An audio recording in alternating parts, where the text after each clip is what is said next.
des réformes législatives et réglementaires et des mesures ont été prises.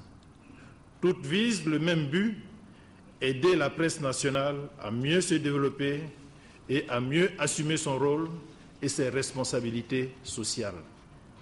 Au nombre de ces mesures, on peut citer, entre autres, la suppression par la loi de décembre 2004 des peines privatives de liberté pour les journalistes dans l'exercice de leurs fonctions, la création du Fonds de soutien et de développement de la presse pour renforcer la liberté économique de la presse, l'annulation des arriérés d'impôts des entreprises de presse de 2008 à 2012, l'amélioration cette année des statuts des deux organes de régulation, le Conseil national de la presse et la Haute autorité de la communication audiovisuelle, par des ordonnances du président de la République, la conception et l'exécution de programmes de formation dont le plus significatif a été celui réalisé récemment avec l'École de journalisme de Lille au profit de 15 rédacteurs en chef de presse quotidienne, une expérience à renouveler. Le ministre a rappelé son engagement pris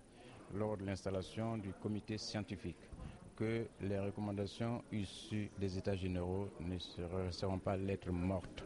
Et pour ce faire, nous avons nous avons souhaité la mise en place d'un comité de suivi des recommandations. Si vous avez bien suivi la lecture des recommandations, vous avez dû comprendre qu'il y a des recommandations qui sont adressées à la tutelle. Il y a des recommandations qui sont adressées aux éditeurs de presse. Il y a des recommandations qui sont adressées aux organisations professionnelles du secteur. Il y a même des recommandations qui sont adressées au public, aux consommateurs de presse. Et ce comité de suivi qui va être mis en place va veiller justement à ce que les recommandations soient effectivement mises en œuvre. Si ce n'est pas le cas, pourquoi? Si c'est le cas, quel est l'impact sur le secteur dans le domaine de la professionnalisation?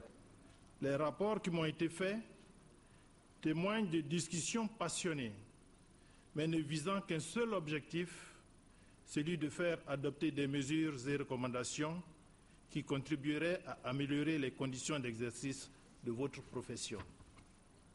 Je voudrais vous remercier pour ce grand intérêt collectif pour les États généraux et saluer votre sens élevé du devoir.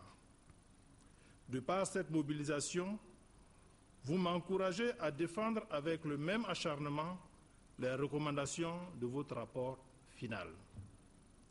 Et comme je le promettais hier, du haut de cette tribune, nous nous retrouverons dans un cadre de suivi de la mise en œuvre de vos recommandations.